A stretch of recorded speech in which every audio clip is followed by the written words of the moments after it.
Yep, these stories never get old. This guy says infidelity made my wife homeless. She was on Tinder.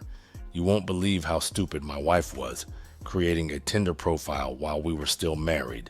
But what's even dumber, trying to take my house in the divorce without knowing one crucial detail. It was never mine to begin with. I manage a local gym, been doing it for about 8 years.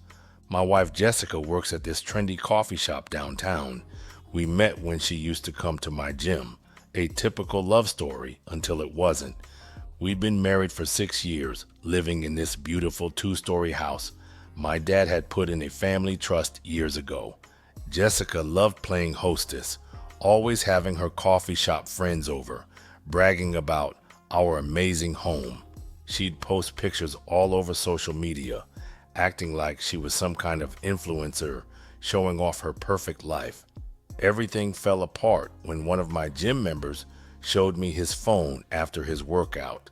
He'd been on Tinder the night before when he came across a profile that made him stop cold. There was Jessica, taking mirror selfies in our master bathroom, wearing outfits I'd never seen. Her profile read, "Life's too short for bad coffee and boring nights. My husband's always at the gym." You know what? I kept my cool, didn't even flinch. Instead, I had my gym member send me screenshots of her profile. The photos were definitely recent. She was wearing the Apple Watch I'd given her for Christmas last month. Her profile said she was looking for coffee dates that could turn into more. That night, I downloaded Tinder myself, created a fake profile using pictures of my buddy from college who lives in California now. Within an hour, Jessica matched with me. She was bold in her messages, talking about how her husband was always busy with work, how she needed excitement in her life, the real kick in the teeth. She was messaging me during her shifts at the coffee shop, times when she'd tell me she was too busy to text. She even suggested meeting up at this hotel near her work. Apparently, she got an employee discount there. Turned out one of the hotel managers was a regular at her coffee shop, and they had their own arrangement going. I spent a week gathering evidence, screenshots of conversations, photos she'd sent, even videos she'd posted on her Tinder profile showing off her house, all backed up to my cloud drive. Then I called my dad. My dad wasn't surprised. He'd never really liked Jessica, said she asked too many questions about our family's money. That's why he'd put the house in a trust when he helped me get it. "Son," he said, "I've seen too many men lose everything because they trusted the wrong woman." The trust was ironclad. My dad's lawyer had set it up so the house would always stay in the family. Jessica had no idea. We both signed the rental agreement papers when we moved in, thinking it was just a formality. She'd never actually read them. Too excited about moving into such a nice house, I decided to confront her during one of her coffee dates. I had her location from Find My iPhone, watched her walk into that hotel near her work, used my key card from the gym. We had a corporate partnership with the hotel to access the elevator. Found her room number from her Tinder messages to my fake profile. When I knocked on the door, she answered wearing one of those outfits from her Tinder photos. The look on her face was pure shock, turned to panic. She tried playing it off, saying she was meeting a client about social media promotion for the coffee shop. That's when I pulled out my phone and showed her my fake Tinder profile. She broke down, not because she was sorry, but because she got caught. Started crying about how lonely she was, how I worked too much. It just seems like cheaters say the same crap. I just played the videos from her Tinder profile on my phone, the ones where she's bragging about her perfect marriage while actively trying to cheat. "Pack your stuff," I told her. "You've got 1 hour." She laughed, actually laughed, and said she wasn't going anywhere. This was her house too, and she'd take me for everything in the divorce. That's when I pulled out the rental agreement she'd signed. Her name wasn't on any mortgage because there wasn't one. The trust owned the house free and clear. She called her sister to come get her, still threatening to call the police, saying I couldn't kick her out. My dad showed up with his lawyer before her sister arrived. The lawyer explained it really simple. She was technically a tenant, but my dad and lawyer didn't kick her out right away. They drew up a quick letter and told her she had 30 days to get out.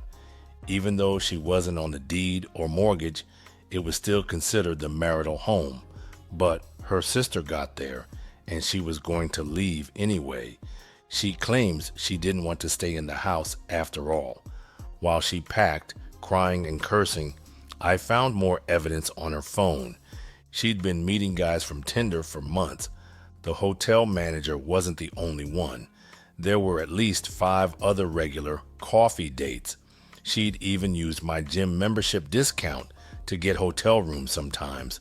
Her sister arrived looking smug, probably thinking Jessica would get half of everything. The lawyer handed her a copy of the trust documents.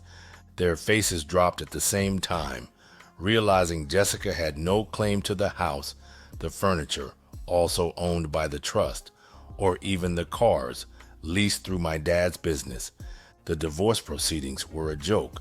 Her lawyer quit when he saw the trust documentation. The new lawyer she hired tried claiming she'd contributed to the household, should get something for all the improvements she'd made to the house.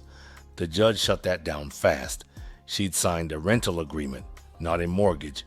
Jessica tried playing dirty, posting on social media about how I'd tricked her and made her sign papers she didn't understand. My dad's lawyer shut that down with a cease and desist letter. Turns out lying about a legal trust on social media can get you in serious trouble. She lost her job at the coffee shop when they found out she'd been meeting guys there during her shifts. The hotel manager got fired too. Apparently, he'd been giving out discounted rooms to multiple women. His fiancée found out and called off the wedding. Jessica's sister got tired of her couch surfing and kicked her out after 2 weeks, and she ended up in a homeless shelter for about a month. The real karma hit when Jessica tried renting an apartment. She couldn't afford one on her own. She had no proof of income after losing her coffee shop job. Last I heard, she's living in her car, working delivery apps to make ends meet. She tried coming by the house last week, crying about how she'd made a mistake. The security cameras caught her trying to use her old key. The locks had been changed the day she left. My dad's lawyer sent her another warning letter to her sister's address. The funny thing is, if she just admitted everything and left quietly, I might have helped her with the first and last month's rent somewhere. But she had to play games, try to take what wasn't hers. Now she's sending friends to tell me she's sleeping in her car in Walmart parking lots. Like that's supposed to make me feel guilty. My dad just laughed when he heard about her living situation. Reminded me of all the times she'd complained about the house, saying we needed something more upscale. Now she's living in a Chevy Malibu, using gym memberships for showers. Guess that Apple Watch I bought her came in handy for something after all, tracking her steps between her car and whatever public bathroom she's using that day. Her family tried guilt-tripping me on Facebook, saying I'd left her homeless. I just posted screenshots of her Tinder profile, the hotel receipts, and the rental agreement she'd signed. Amazing how quickly people shut up when they see the truth. Even her own parents stopped defending her. The trust thing really saved me. My dad had set it up after his friend lost everything in a divorce 20 years ago. The friend's wife had done something similar, cheated, tried to take the house, ended up with nothing. Dad made sure all his rental properties and my house were protected the same way. I'm still at the same house, still running the gym. Started dating again recently. Nothing serious, just coffee dates, real ones, not the kind Jessica was having. The girl I'm seeing now actually works close to the gym, and we go to lunch together quite often. Jessica still makes new social media accounts to contact me usually around 2 a.m. when she's probably tired of trying to sleep in her car. Says she misses our life, misses our home, begs for a second chance in all her messages. I just keep blocking her on every account she has contacted me on. Fast forward 2 months and I am doing okay mentally. I don't need therapy. Some people do, but I don't. She betrayed me in the worst possible way, and using Tinder of all dating apps and matching with people while she was at work, but she wouldn't text her own husband. My brothers, be careful out here. And as Tony always says, just pay attention. I didn't, but my father did.